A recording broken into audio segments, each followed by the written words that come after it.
of El Paso, whose senator is not going to be engaged in that dialogue either, and the people of Santa Fe near Houston, whose Republican senator was also not invited to those particular special committee hearings.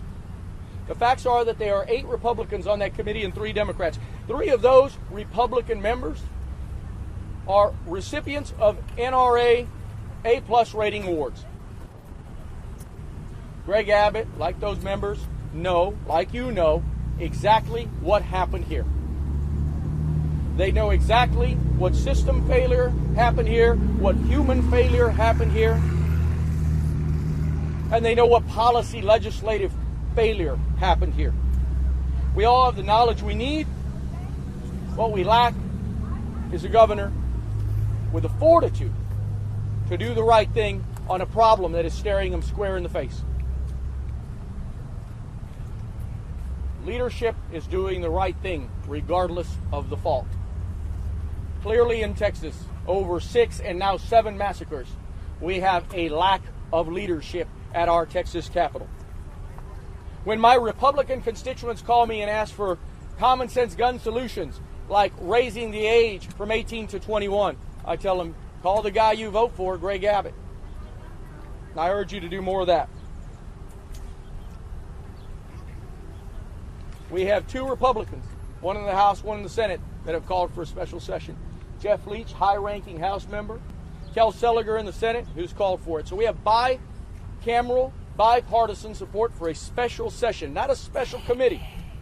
And yet here we are, standing in place as we did after Santa Fe and Sutherland Springs and El Paso and Midland, Odessa, doing the same roundtable discussions, leading to no solutions. We have a senator in Ted Cruz that keeps talking about the one-door policy. I'm pretty sure you all know how ridiculous that is, and I'm pretty sure our local fire marshals will have something to say about that. The fact is, we don't need Greg Abbott to do anything. He needs to do one thing, and that's call us back into that building. He doesn't even need to sign the legislation. He could just let it become law and blame it on us. Today marks 74 days. 74 days from the beginning of our school start. That's one day closer to our children not getting the help that they need in their schools, not getting the assurance and the safety and the reassurance going forward. As to the $2 million that I've asked for this community, I have asked 48 hours after this incident occurred for Greg Abbott to fund the Community Health Development Incorporated Clínica del Barrio, a clinic here in the barrio that serves 11,000 of the people of Uvalde.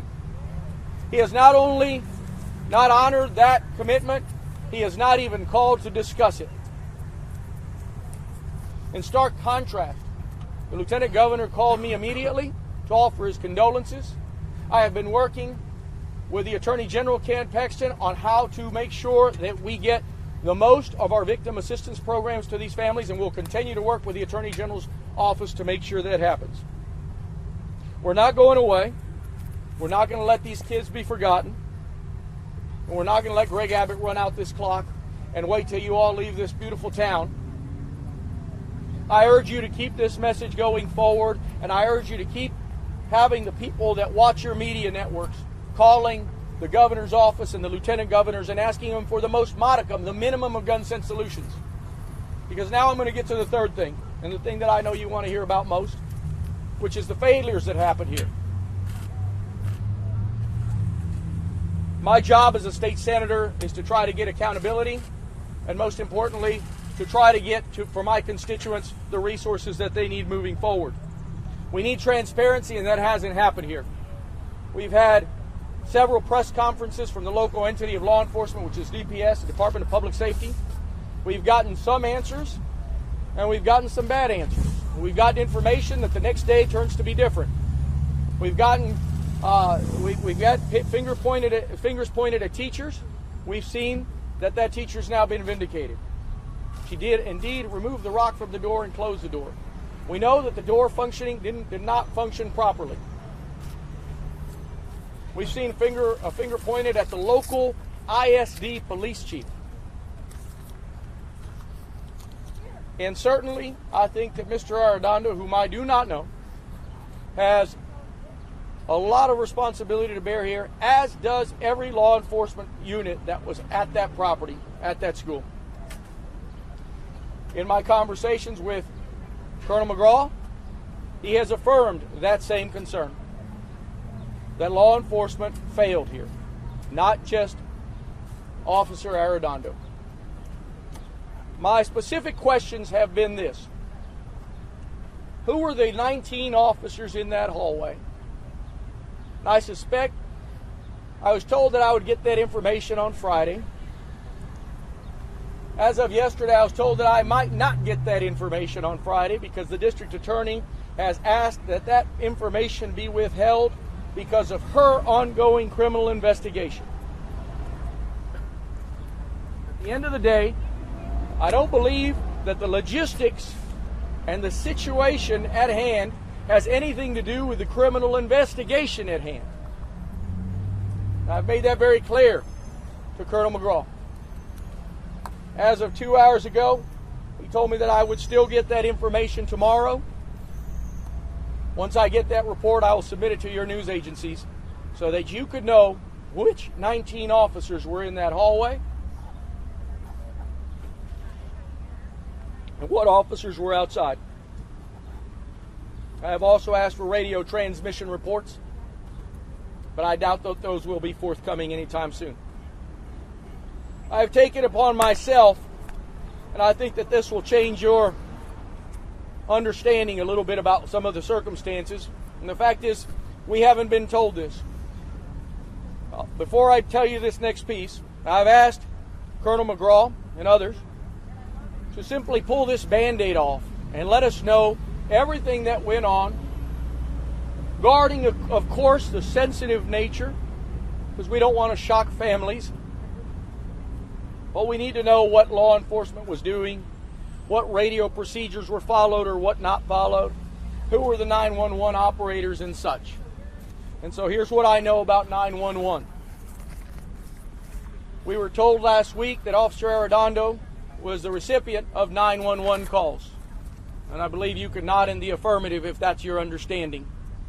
That he was the incident commander, and I heard in one of these conferences that he was the sole recipient of 911 calls.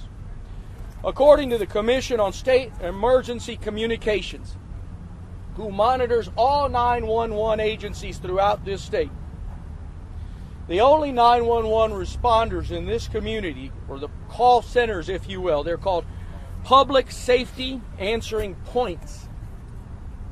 In this instance, it was Uvalde Police. They do not, and the state authority does not know who Uvalde Police was communicating the 911 calls to. What we do know is that the 911 calls were not being communicated to the so-called incident commander, Officer Arredondo. They were being communicated to a Uvalde police officer, and the state agency that I have spoken to has not told me who that is. From that point, Uvalde PD has 17 different dispatches that they would make to a list of 17 contacts. The state authority does not have that list, but DPS is one of the people on that list. My last remaining question on 911 calls is who is receiving the 911 calls from the little boys and girls? Is it just PD or is it these other entities? I was told that it was just PD. I think that that's an important point. Listen, I'm not blaming the Uvalde PD.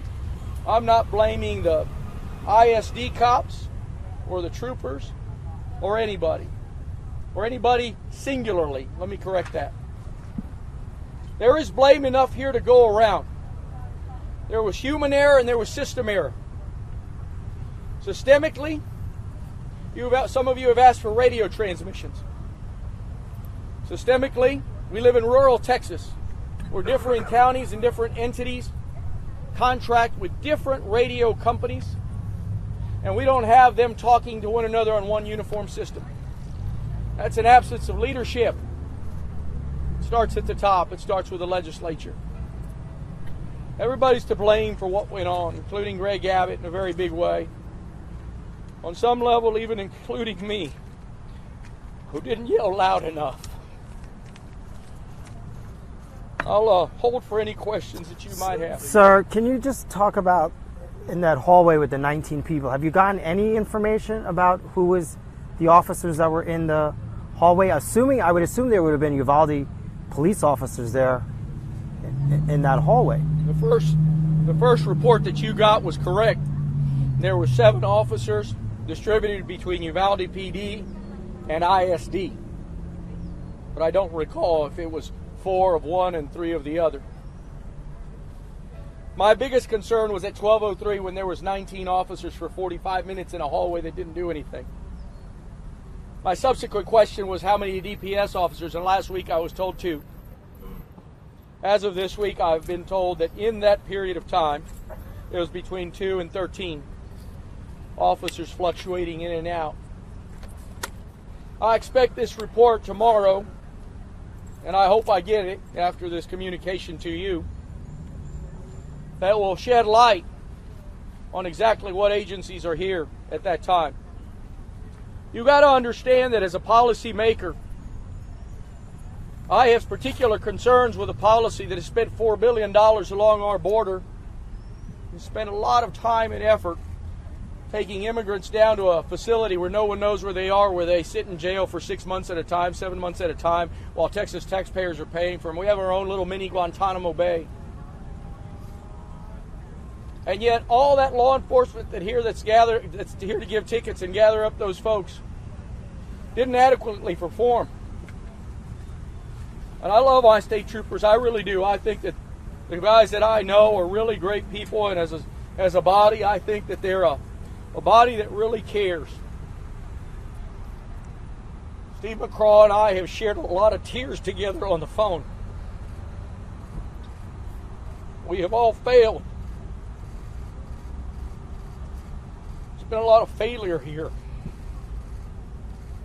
So the one family that I've spoken to whose daughter was shot one time only, who likely bled out, I can only say we are sorry. But before I answer the next question, I suspect, and I urge you, to not allow these people to hide behind a district attorney investigation on procedural matters. Do not allow anybody, do not allow this governor to hide behind the local district attorney on these procedural failures, on these policy failures, under the guise that we're looking at a criminal investigation. Keep this story going because we need change. Yes, sir. So just to confirm, you're under the impression that Arredondo did not know that there was 911 calls coming from inside? I'm not under the impression. I was told specifically by the Commission on State Emergency Communications.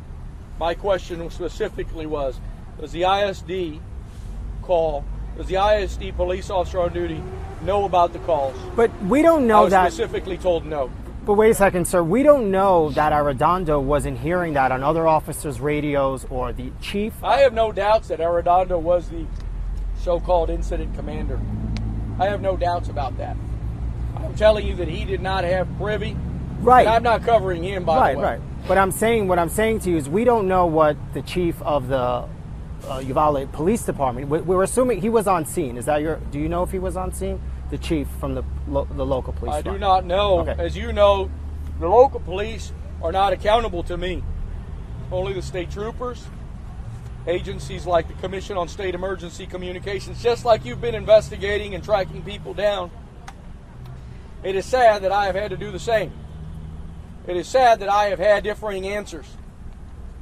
I expect and I hope that tomorrow, that not only that they give me a report, it's my hope that they come out here and give you one final briefing on everything that they can and pull this Band-Aid off so you can all go home. So that they can at least tell you there'll be a final report a year from now. But they should tell you what they know now. And I'm sorry that I have so little to be able to tell you. And the only new light that I can tell you is that 911 calls go through PD. And that's something that you haven't been told. Senator, you mentioned obstruction in the investigation. Who were you accusing of obstruction here? Not accusing anybody of obstruction. And maybe that was you wrong. Mentioned it specifically. Obstruction. I'm suggesting to you that maybe I wrongly worded it. We haven't had much clarity. That's probably a better way to put it. We have been told one thing one day, another thing the next. A lot of finger pointing. That's a real concern to me.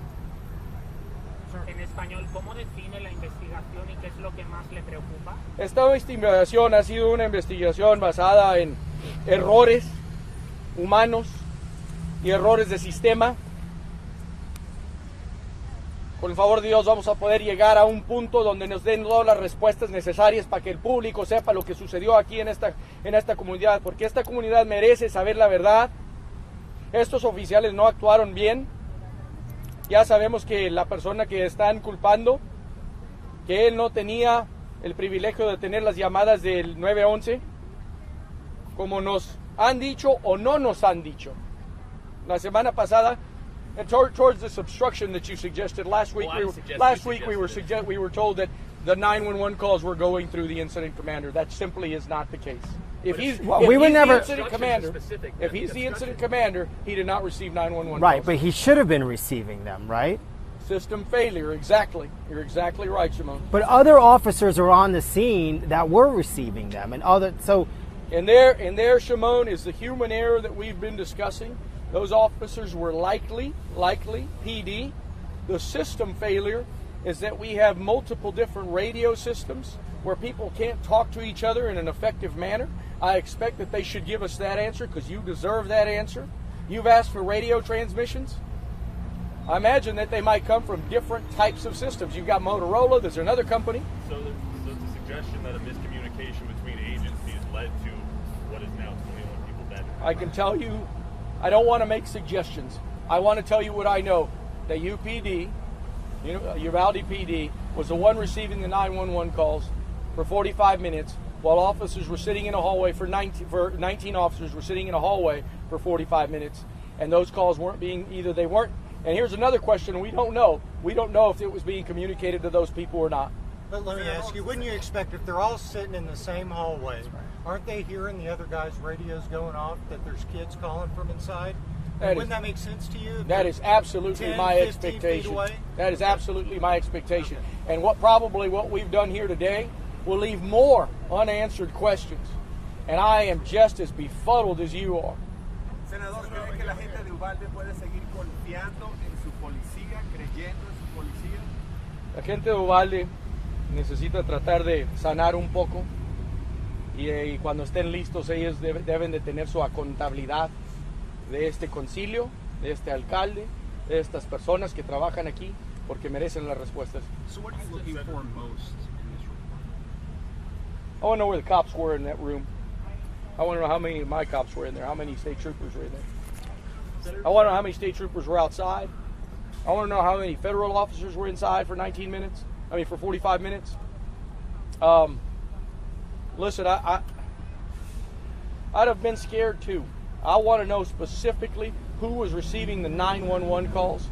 And now the new news is that it wasn't the ISD cop, it was the PD cop. And that's the new news that I have, which has opened up a whole lot more for you. I know there was a question over here first. You talked about how Republican constituents have said that they want the minimum age to buy an AR-15 to be increased. Have you talked to your Senate colleagues, Republican colleagues, is there an appetite to do that? I've asked a few of my colleagues, and a few of them have anonymously told me that makes sense and that's something that we need to do. On the microphone, sorry. I've asked a few of my Republican colleagues, and they have called me, wishing their condolences, and they've said that they don't want to be mentioned, they want to be remaining anonymous, but they say that raising the age limit makes sense. Of course it does, along with a host of other things. What are your thoughts about the committee makeup that Dan Patrick chose and how you are not on that committee and there's only 2 Democrats? Listen, I spoke for 2 hours with the Lieutenant Governor yesterday, He has assured me that I'll have access and I'll be able to ask all the questions that I want. I do think, if this is a specific request of the governor, then shame on the governor. If those members are the specific members that he chose, at the end of the day, it is a slap in the face to the Latinos of this community, to everybody in this community. It is a slap in the face to the people of El Paso, and it is a slap in the face to the people of Santa Fe. Any more questions? Chief's not under my jurisdiction. I don't know him. Senator, have you gotten any indication that the city police chief ever tried to take command of the situation at the school? Was he at the scene as far as you've been able to gather? Did he do anything to take over command from Arredondo? Yeah, that's a very good question that I don't know the answer to, because these folks have yet to pull off that Band-Aid. The last thing that I'll tell you with regard to this is, you guys tonight, when you get on your news media tonight, you tell these people to pull off the Band-Aid on the procedural errors, and let's have some answers tomorrow on this, because we deserve them. And I apologize that if my news today was minimal, but again, the 911 calls were being received by a different entity. I felt that that was important enough to know here, not because I want to blame that entity. There was error at every level, including the legislative level. Greg Abbott has plenty of blame in all of this. And I'm not politicizing this. This is a problem that is facing this community. 6, now 7 massacres. This is enough, man. Raise the age limit. Have a red flag. Where's the human decency of a gun salesman to go off and call the police when he has a kid go in, buy guns, buy ammo the next day, buy another gun? Where's the human red flag? Because the only thing that happens on the border when some kid is doing that, he's either going to kill somebody or sell them to the cartels. Both of those things are illegal. Where's the human decency? Senator, when it comes to the special legislative session that you and your colleagues are calling for, obviously it hasn't been called yet, but with a red Senate, a red House, and a red governor, what are your hopes that you can actually instigate and make change, if there even is a legislative session that's called this year? Clearly, Abbott is going by the same old, hiding behind his desk and waiting for you guys to leave town. So I'll put that on you. Today is day 74 from school starting. Tomorrow's day 73. The next day 72. In a month from now, we'll be at day 40-something. I'm going to put that on you. Put the pressure on them. Because my hope, I'll tell you what my hope is. I'm in this business, I'm in this profession because people ask me to fix problems. When I became a city councilman, I gave them sidewalks in a community that desperately needed them. We built a library in a community that desperately needed it. People elect public servants to fix things. So Greg Abbott can't even fix the smallest thing here. 18 to 21, when 80% of his constituents are saying that makes sense. So what's the damn problem? Senator, do you think this is going to change people's voting here in the state? And I apologize for raising my voice to you. Do I think what? Do you think that this is going to change how people vote in Texas? You know, I don't know. I'm advocating for a little, tiny, simple gun reform. The first thing, raise the age limit. The second thing, have a waiting period. A lot of you were pulled off last night because of a gunman in Oklahoma. Now, he was 40-something, but he bought the gun yesterday. He bought the damn AR-15 yesterday. Different state. A waiting period might have been nice, right? Republicans and my Republican colleagues will not do red flags, and I do not know why. I have yet to get a rational explanation. I'm going to give them one better. Have a 10-day waiting period, set up a Texas-sized ATF, and have state agents go and investigate the people that are buying these weapons. Simple. It's not a red flag. It's just a license, like when you drive a car. You have to take an exam. ¿Quién cree que debe responder por estas fallas? Tiene que haber una acusación criminal. En español, por favor. Mira, estas fallas empiezan con el gobernador. Punto y final. Ya llevamos 7 masacres. Punto y final con Greg Abbott. Cargos criminales. Eso no es mi puesto. Eso no es mi cargo. Mi cargo es de buscar transparencia. Al fin del día, estos oficiales hicieron errores humanos, hubo errores del sistema y hubo errores legislativos. El público en Texas tiene que cambiar y tiene que demandar acción. You talked to the family of the child let out. What did they say to you? Did they criticize the police response? Look, I talk to them just about every other day, pretty often here lately, and they're becoming good friends. I need to know that my constituents here that were directly affected just need to know that they've got a new friend. We're going to try to get them all the victim assistance money that the county and city have collected for them because it's their money. We found in Sutherland Springs those folks only got about 30% of those funds. That's my big concern. These are working class families that are making $10 an hour, you know. They're not college graduates. They don't have $50,000 in the bank.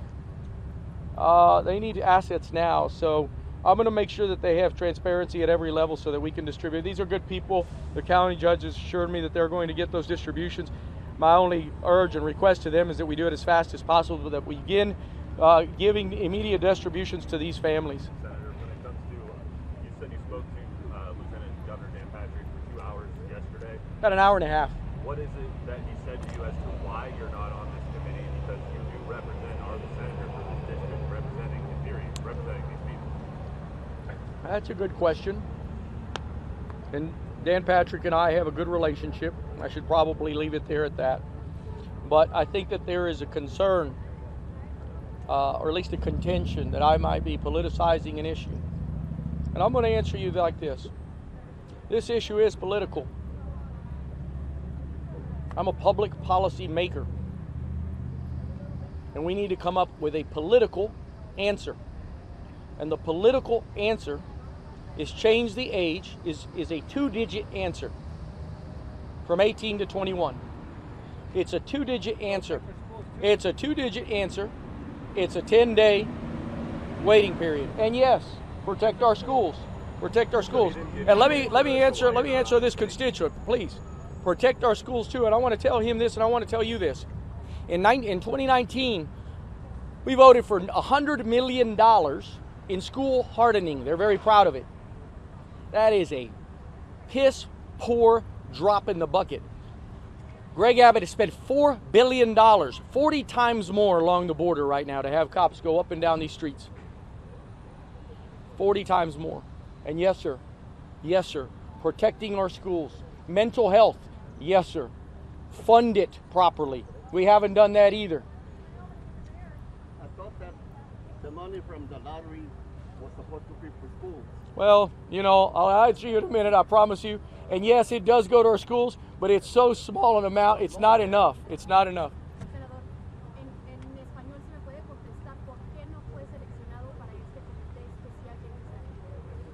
Pues la realidad es que el vicegobernador, él piensa que estoy politizando,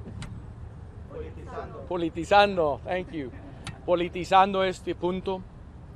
Esto es póliza pública que tenemos que cambiar.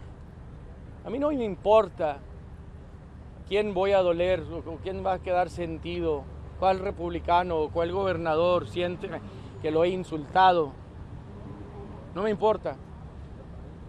Requerimos acción. Ya. ¿Qué cambios quiere ver? Ya lo dije. Subir a 18 años, a 21 años.